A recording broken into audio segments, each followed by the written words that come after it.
cop hit the building before the car they was chasing hit him. A little explanation is needed. 2 o'clock in the morning on December 20th at the North Hill Farms apartment complex in Pontiac. An Oakland County sheriff chasing a suspect, but the cop car crashes into Mary's apartment. Several cops were chasing this. All right, and then they crashed.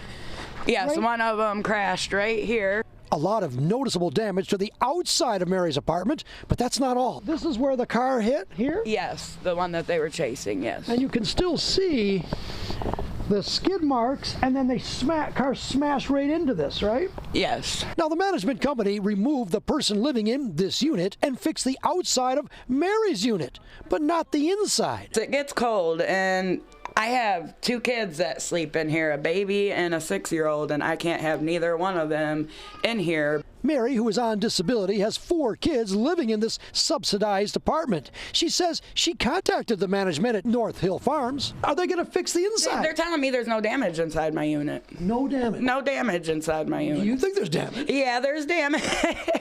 So I tried the manager. But can we talk to you about this woman, Mary Daly? Do you know about her? The car hit her building? Is that okay?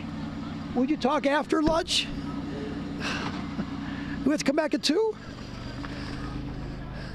She's at lunch. Calls to the manager after lunch were not answered, and no response from the sheriff's office, but the apartment manager has the responsibility to the tenant. The whole middle brick supporting in the back is what the cop took out. Yeah. The whole support beam. And it's cold. It is. Do you think you should be moved?